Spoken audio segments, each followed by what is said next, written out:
사랑하는 시은서교회 성도 여러분, 지난 한 주간도 잘 사셨는지요? 네, 저는 2부 예배 때 고등부죠, 청소년 사역 2팀을 맡고 있기에 2부 예배를 드리시는 성도 여러분을 뵌 것이 지금이 처음입니다. 이렇게 성도님들의 얼굴을 뵙게 되어서 정말 반갑습니다. 제가 한 주간 동안 잘 사셨는지요? 라고 인사를 드렸는데요, 그것은 지난 주일 설교 때문에 그렇습니다. 지난 주일에 우리는 설교를 통하여서 잘 사는 삶의 비결이 어디 있다고 배웠죠? 잘 사는 삶의 비결은 성령 충만함에 있다고 알았습니다. 여러분이 여전히 성령 충만하게 살기를 사모하고 계신다면 여러분은 이미 잘 살고 계시는 것입니다. 우리 교회는 새로운 울림, 복의 근원이 될지라 라는 주제로 신년 설교를 이어가고 있습니다. 첫 주일 담임 목사님께서는 복의 근원으로 부르신 하나님이라는 제목으로 설교하였습니다. 복의 근원은 사는 삶은 어떤 것이었죠? 나의 꿈이 아닌 하나님의 꿈을 쫓아 사는 삶, 하나님의 꿈을 이루는 삶임을 전해주셨습니다.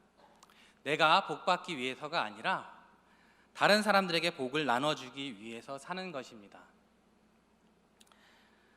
이렇게 복의 근원이 되어서 세상에 울림이 되어주는 삶, 그 삶이 바로 복의 근원으로 사는 삶입니다.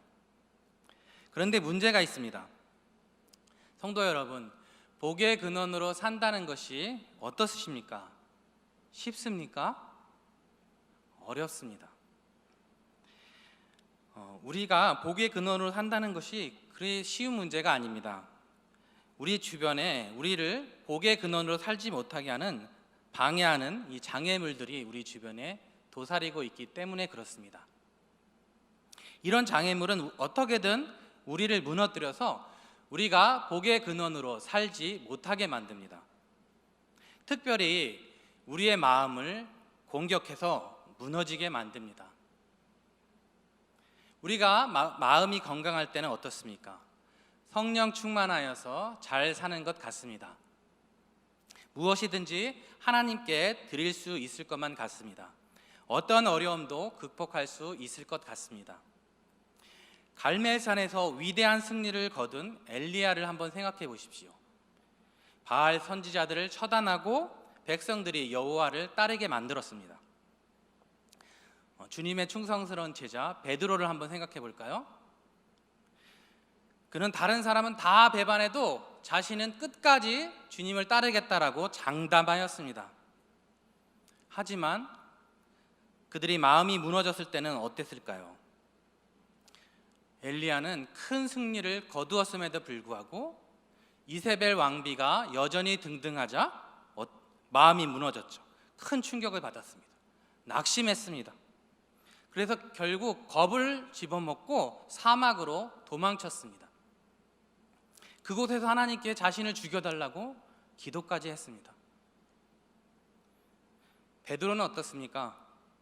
예수님처럼 잡혀서 죽을까봐 예수님을 부인하고 저주까지 했습니다. 나중에 예수님을 위해서 아무것도 하지 못했다는 무력감 때문에 어려워했죠. 그것 때문에 죄책감과 수치심에 사로잡혀서 마음이 무너지고 말았습니다. 어떻게 되었죠? 결국 제자들의 삶을 포기하고 갈릴리로 도망쳤죠. 주님의 은혜가 아니었다면 그는 다시 복의 근원의 삶을 살지 못했을 것입니다. 권투 선수 마이크 타이슨을 혹시 아시는지요? 이 마이크 타이슨이 이런 말을 한 적이 있습니다. 누구나 다 근사한 계획을 가지고 있다. 뭐라고요? 처맞기 전까지는. 네, 맞습니다. 이 복의 근원으로 살아가겠다는 결단도 이 쏟아지는 주먹 세례 앞에서 속절없이 무너질 수 있습니다. 복의 근원은커녕 빨리 포기하고 링 위에서 내려오고자 할 것입니다. 마음이 이처럼 무차별적으로 공격받을 때는 복의 근원으로 살기가 참으로 어렵습니다. 그러면 성도 여러분, 복의 근원으로 사는 삶이 이렇게 위협받을 때는 어떻게 해야 할까요? 어떻게 하면 이럴 때도 복의 근원으로 계속해서 살 수 있을까요? 이 문제는 저와 여러분만의 문제가 아닙니다. 이 시대를 살아가는 모든 그리스도인들의 문제입니다. 그러하기에 동일한 문제를 붙들고 씨름했던 믿음의 선배들에게 우리의 눈을 잠시 돌려보는 것은 어떨까요? 평안할 때가 아니라 낙심되고 불안할 때도 어떻게 그들은 복의 근원으로 살 수 있었을까요? 이 시간 시편 42편을 통해서 그 비밀을 함께 찾아보겠습니다. 자신의 성경책을 한번 봐주시겠습니까? 혹시 성경책 있으면 시편 42편이라고 되어 있는 데를 한번 찾아봐 주세요. 42라고 쓰여진 숫자 위에 뭐라고 써 있어요? 무엇이 표시되어 있죠? 세 글자? 제2권, 제2권이라는 표지가 있습니다. 이 시편은 총 5권으로 구성되어 있는데요. 그 중에서 시편 42편은 이 제2편에서 첫 번째 시라는 것을 우리는 알 수 있습니다. 제2권은요 특징이 있습니다. 이 대부분의 시가 다윗 아니면 고라 자손의 시라는 점입니다. 그 중에서도 고난 중에 도움을 구하는 시, 하나님을 애타게 찾는 시가 많습니다. 이 제2권에는 또 다른 특별한 점이 있는데요. 그것은 하나님의 이름에 관한 것입니다. 다른 시편에서는 주로 여호와라는 이름을 사용하고 있습니다. 그런데 제2권에서는 여호와 대신 전능하신 하나님이라는 뜻을 가진 엘로힘을 사용하고 있습니다. 의도적으로 일부러 엘로힘이라는 이름을 사용하고 있다는 것이죠. 그 이유가 무엇이었을까요? 말씀드린 것처럼 제2권은 도움을 구하는 시가 많다고 했습니다. 하나님을 애타게 찾는 시가 많다고 했습니다. 우리의 신앙의 선배들도 낙심되고 그리고 애타게 이렇게 하나님을 찾아야 할 때가 있었다는 것이죠. 그럴 때마다 그들이 전능하신 하나님의 이름을 부르면서 간절히 하나님을 애타게 찾았기 때문에 그랬던 것이죠. 엘로힘을 부르며 도움을 간절히 구했던 것입니다. 이 부분에 있어서 주목할 만한 사실이 또 하나 있습니다. 시편 42편에서 49편은 고라 자손의 시입니다. 고라 아시죠? 고라가 누구입니까? 모세에게 반역을 주도했던 레위인으로 하나님의 심판을 받아서 죽은 인물입니다. 그러나 그의 후손들은 레위인으로 하나님께 신실하게 봉사했습니다. 성전에서 수십 년간을 봉사했죠. 다윗이 왕이 되었을 때는 이 고라 가문의 남자들을 성가대 지휘자로 세웠습니다. 그리고 그 후로도 수백 년간 그들은 성전에서 하나님을 섬겼습니다. 우리는 어떻습니까? 우리 역시 하나님을 거부했던 가족이나 부모가 있을 수 있습니다. 집안에 숨기고 싶은 비밀이 있을 수도 있습니다. 그러나 성도 여러분 기억하십시오. 그와 같은 가슴 아픈 역사나 숨기고 싶은 상처들이 성도 여러분의 삶에 저주가 될 필요는 없습니다. 고라 자손의 시편은 우리도 이런 역사의 악순환을 끊고 하나님께 충성하는 믿음의 새 가문을 시작할 수 있다는 것을 보여줍니다. 감추고 싶은 가족의 비밀이나 과거에 실패한 사람도 충분히 복의 근원으로 살 수 있다는 사실을 믿으시기 바랍니다. 시편 42편에는 과거에 쓰디쓴 역사를 딛고 일어선 이런 고라 자손의 신앙 비결이 숨겨 있습니다. 1절을 볼까요? 무엇으로 시작하고 있죠? 하나님이여, 하나님이여라고 시작하고 있죠. 이 하나님은 어떤 이름입니까? 엘로힘이죠. 엘로힘, 전능하신 하나님을 간절히 찾고 있습니다. 사슴이 등장하는데요, 이 사슴은요, 이 풀을 먹지 않고도 오래 견딜 수 있다고 합니다. 그런데 물을 먹지 않으면 며칠 안에 죽고 만다는 것이죠. 사슴의 생존이 물에 달려있듯이 시인도 자신의 생존이 하나님께 달려있다며 필사적으로 하나님을 찾고 있습니다.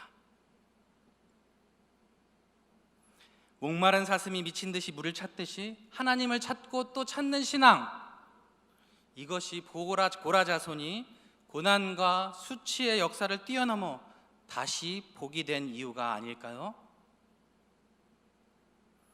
조금 더 본문 속으로 들어가 보겠습니다. 시인은 왜 이렇게 하나님을 갈망하는 처지가 되었을까요? 그는 과거 예루살렘 성에서, 시온산에서, 그곳에 있는 성전에서 하나님을 섬겼습니다. 다윗 때는 성가대 지휘자로 봉사하였습니다. 하지만 현재는 상황은 그렇지 않습니다. 6절에서 보니 시인은 현재 요단강, 헤르몬, 미살산에서 주를 기억하고 있다고 말하고 있습니다. 헤르몬은 헤르몬산을 말하고 있습니다. 갈릴리 호수 북쪽의 지방입니다. 이스라엘의 가장 북쪽, 저 멀리. 미살산의 정확한 위치는 알 수 없습니다. 그러나 그 뜻은 보잘것없는 언덕이라는 뜻입니다. 미루어 볼 때 이 고라 자손들은, 이 시인은 성전에서 멀리, 아주 멀리 떨어진 북쪽 이스라엘 변방에 이름이 알려지지 않은 곳에 있는 것이죠. 예배로 하나님을 섬기던 자들이 어떻게 해서 이렇게 멀리 떨어져 나간 것일까요? 모함을 받아서 유배당한 것일까요? 아니면 포로로 끌려가는 상황이었을까요? 정확하게 그 이유는 알 수 없지만 시인은 현재 예배하는 곳이 아닌 저 멀리 떨어져 있습니다. 예배하는 곳에 있을 수 없다는 사실이 시인을 낙심하게 만들었습니다. 고통스럽게 만들었습니다. 그런데 이것이 전부가 아닙니다. 그를 더욱더 고통스럽고 낙담하게 만드는 일이 있습니다. 3절입니다. 우리 함께 읽어볼까요? 사람들이 종일 내게 하는 말이 내 하나님이 어디 있느뇨 하오니 내 눈물이 주야로 내 음식이 되었도다.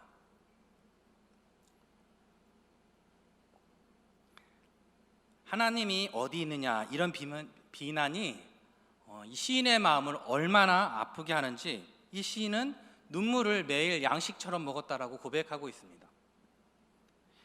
10절에서는 이런 비난이 얼마나 아팠냐면 마치 칼로 뼛속 깊이 찔림을 당하는 것 같이 아팠다라고 고백하고 있습니다. 히브리 원문에는 더 자세하게 표현이 되고 있는데요, 이것은 뼈를 부수는 고통과 같았다라고 고백하고 있습니다. 뼈가 부서지는 고통. 이 비난이 얼마나 아팠으면 이러한 고백을 했을까요? 내 하나님이 어디 있냐? 너 하나님 믿는다면서. 그런데 내 꼴이 이게 뭐냐? 전능하신 하나님이 너를 도우신다면서. 너 근데 왜 이렇게 아파? 포기해. 복의 근원은 개뿔. 너 보고 퍽도 예수 믿겠다. 차라리 하나님을 욕하고 죽어버리는 건 어때?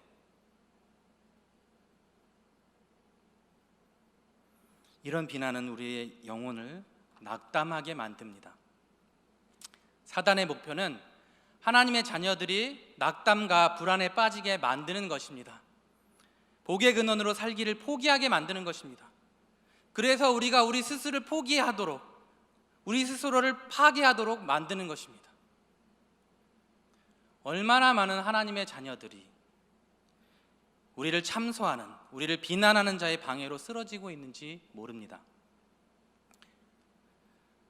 불안하게 만들고, 낙담시키고, 두려움에 빠지게 하고, 열등감, 우울감, 공황장애, 강박증으로 우리를 어떻게 하든지 다운시키려고 달려듭니다.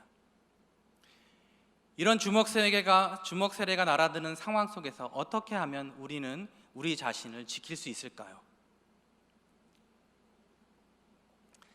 권투 시합을 보신 적이 있으시죠? 권투를 하다 보면 이 선수들이 가드를 올리는 행동을 합니다. 이 가드를 올리는 것은 이렇게 주먹을 얼굴 높이 들고 수그린 채 이 자신을 방어하는 행동입니다. 이렇게 가드만 올리고 있으면 쳐맞기는 하지만 그러나 다운되는 치명타를 막을 수는 있습니다.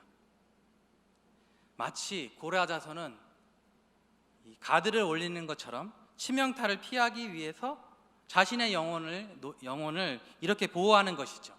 바로 이러한 노래를 부르면서 그렇습니다. 5절입니다. 함께 읽겠습니다. 내 영혼아, 내가 어찌하여 낙심하며 어찌하여 내 속에서 불안해하는가?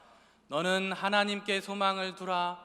그가 나타나 도우심으로 말미암아 내가 여전히 찬송하리로다. 시인은 하나님께 현재의 비탄하고 낙담한 마음을 하나님께 쏟아놓습니다. 전능하신 하나님을 찾습니다. 그리고 낙담과 불안에만 빠져있지 말고 하나님을 바라보라고 자기 자신에게 독려하고 있습니다. 특이한 점은 이 5절이 마치 노래의 후렴구처럼 반복해서 나온다는 것입니다. 11절에서도 나오고요, 43편 5절에서도 나옵니다. 이 많은 학자와 목회자들이 43편은 시편 42편의 일부라고 말합니다. 즉, 세 개의 연과 세 개의 후렴구를 가진 하나의 시로 보는 것이죠. 이 후렴구가 반복되는 것은 무엇을 말할까요? 이 시인에게 이러한 상황이, 낙담되고 불안한 상황이 반복해서 나타나기 때문일 것입니다. 그럴 때마다 이 시인은 어떻게 하고 있죠? 이 가드를 올리고 엘로힘의 도우심을 바라면서 자신을 방어하고 버티고 서 있는 것입니다. 특별히 하나님을 바라보라 라는 고백은 자기 영혼에게 숨을 불어넣어 주는 것과 같습니다. 여러분, 인공호흡 아시죠? 인공호흡, 호흡이 멈춘 사람에게 인공적으로 호흡을 불어넣어 주는 처치를 말하죠. CPR이라고 합니다. 숨이 막힌 자를 살리기 위해 숨을 불어넣어 주는 것과 같은 것이죠. 그렇습니다. 하나님을 바라보라는 명령으로 죽어가는 자기 자신의 영혼을 살릴 수 있는 것입니다. 낙담과 불안으로 숨이 조여올 때 우리는 이렇게 자기 자신에게 인공호흡을 실시할 수 있습니다. 제가 스킨스쿠버를 배운 적이 있습니다. 훈련 도중에 훈련사가 저를 끌고 바닷속에 가더니 자기만 올라가는 것이었습니다. 그리고 조그마한 바위를 붙잡고 있으라는 것이죠. 얼마나 당황했는지 모릅니다. 조류는 빠르지요. 또 당황하니까 이 숨이 제대로 쉬어지지가 않더라고요.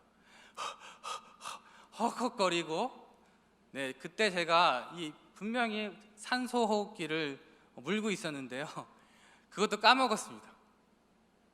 죽는지만 알았습니다. 헉헉거리고, 나 이러다가 죽는 거 아닐까? 그러다가 침착하게 배운 것을 생각해냈습니다. 그리고 스스로 명령을 했죠. 이렇게 길게 내쉬고, 길게 들이마시고, 길게 내쉬고, 길게 들이마시고, 이렇게 하면서 수분을 버텼던 것 같습니다. 이렇게 하니까 버틸 수 있었을 것 같았습니다. 호흡이 점점 정상으로 돌아왔습니다. 제가 까딱하면 제가 이 자리에서 성도 여러분을 뵙지 못했을 수도 있었습니다. 당황하고 불안해지면 이렇게 배운 신앙도 잊어버릴 수 있습니다. 혹시 드라마 우영우를 보신 분들이 계시지요? 네. 우영우에게 선배 변호사가 이 동료를 진정시키는 법을 알려주죠. 흥분하는 동료를 진정시키는 방법. 무엇이었죠? 네, 워워였죠. 워워. 친구가 당황할 때마다, 흥분할 때마다 워워 해주라고 합니다. 그렇습니다. 우영우가 워워 했다면 우리 그리스도인들은 하나님을 바라보라 라고 말하는 것입니다. 실망입니다. 불안합니다. 두렵습니다. 포기하고 싶습니다. 죽을 것 같습니다. 하나님 도대체 어디 계시지요? 왜 내게 이런 고통을 주시는 것인가요? 원망스럽습니다. 하나님께 등지고 싶습니다. 나 하나님 안 믿어요. 이렇게 마음이 극단적으로 치닫을 때 영혼을 향해 워워를 외칩니다. 워워. 영혼의 워워는 우리의 시선을 이 현재의 문제들보다 우리의 시선을 하나님께 두게 만듭니다.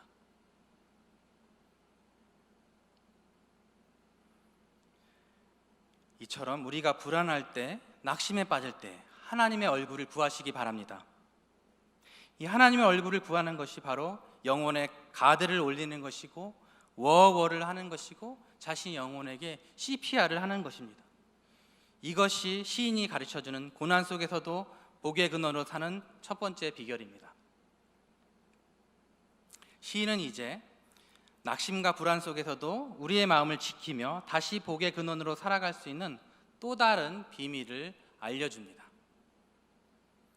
우리말 성경은 7절을 이렇게 번역하고 있습니다. 7절을 함께 읽으실까요? 주의 폭포 소리에 깊은 바다가 깊은 바다를 부르고 주의 파도와 주의 물결이 나를 덮칩니다. 이 본문에 다양한 물이 등장하죠. 1절에서 시인이 그렇게 기다리던 물이죠. 그런데 이 물이 지금 어떻게 하고 있나요? 마치 시인을 죽이려고 달려들고 있습니다. 전통적으로 깊은 바다의 뜻은 시면, 즉 죽음의 장소를 말하고 있습니다.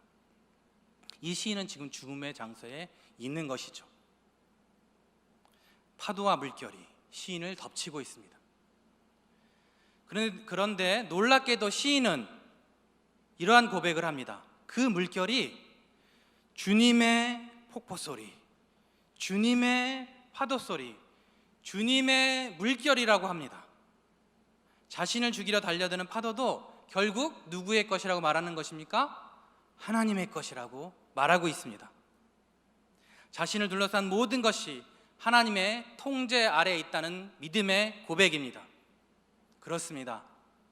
죽일 것처럼 달려드는 파도도 전능하신 하나님의 다스림 아래에 있습니다. 사랑하는 시은소교회 성도 여러분, 큰 물결처럼 달려드는 고난을 우리는 막을 수 없습니다. 그러나 우리에게 닥친 고난을, 나를 죽일 것 같은 고난, 원수 같은 고난이 아닌 하나님의 고난이라고 고백할 수는 있습니다. 우리가 그렇게 고백하는 순간 집채만한 파도와 시련은 나의 일이 아닌 것입니다. 바로 하나님의 일이 되는 것입니다. 하나님이 바쁘게 일하셔야 하는 순간이 되는 것입니다. 우리를 파괴하려고 달려드는 사탄의 일이 아닌 것입니다. 바로 하나님 아버지의 일이 되는 것입니다. 그렇게 된다면 제 아무리 큰 인생의 파도와 물결이라 할지라도 절대로 우리를 파괴할 수 없습니다. 사도 바울도 로마서에서 이런 고백을 했습니다. 내가 확신하노니 사망이나 생명이나 전사자들이나 권세자들이나 현재일이나 장래일이나 능력이나 높음이나 깊음이나 다른 어떤 피조물이라도 우리를 우리 주 예수 안에 있는 하나님의 사랑에서 끊을 수 없으리라.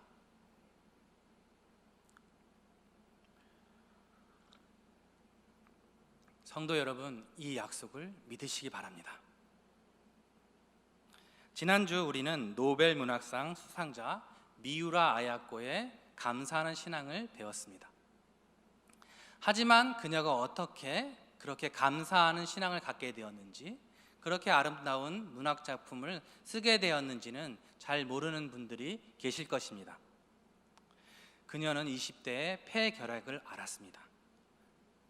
척추에 생긴 염증 때문에 무려 13년 동안이나 매일같이 천장만 보고 살아야만 했습니다. 그 와중에 자신을 신앙으로 이끌었던 남자친구도 같은 결핵으로 잃고 말았습니다. 직장암에 걸리기도 했고요. 노년에는 파킨슨병에 걸렸습니다. 파킨슨병에 걸리면 손발이 이렇게 떨리는 증세가 나타납니다. 손이 떨려서 글을 제대로 쓸 수가 없었습니다. 그럼에도 불구하고 그는 죽기 전까지 하나님을 붙들며 하나님의 도우심을 바라면서 그녀의 펜대를 놓지 않았습니다. 그녀가 삐뚤빼뚤 글씨로 다음과 같은 고백을 남겼습니다. 아프지 않으면 드리지 못할 기도가 있다. 아프지 않으면 듣지 못할 말씀이 있다. 아프지 않으면 접근하지 못할 성소가 있다. 아프지 않으면 우러러보지 못할 거룩한 얼굴이 있다. 아프지 않았다면 나는 인간일 수조차 없었다.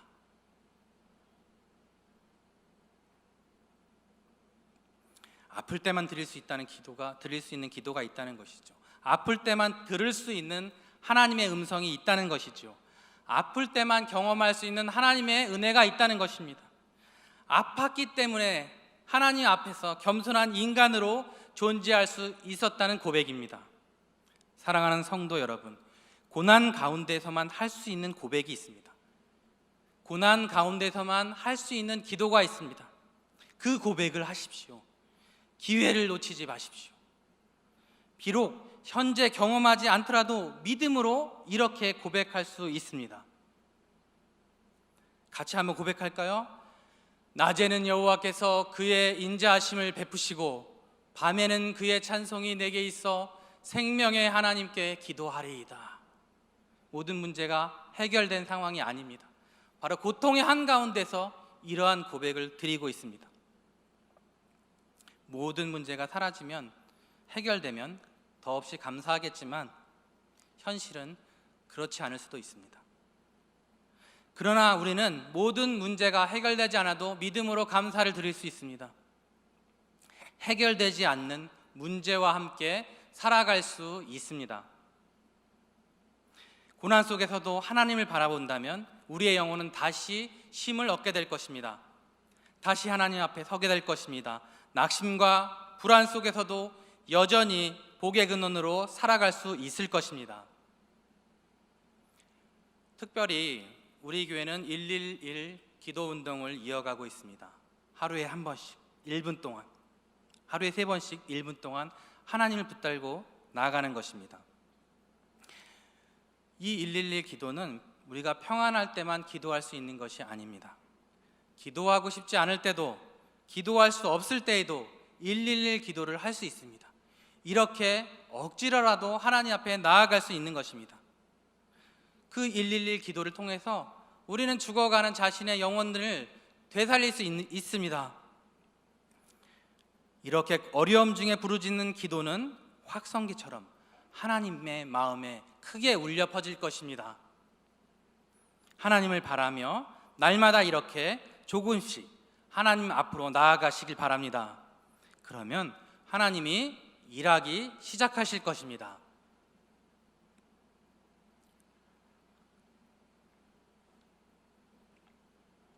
말씀을 마무리하겠습니다.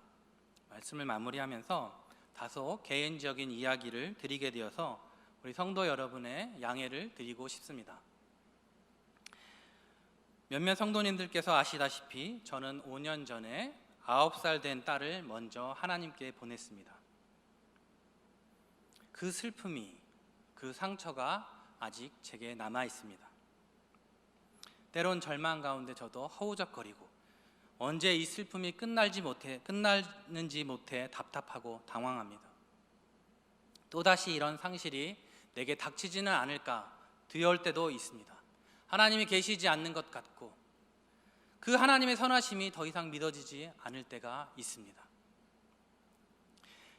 모든 것을 다 내려놓고 자포자기 하고 싶을 때가 있었습니다.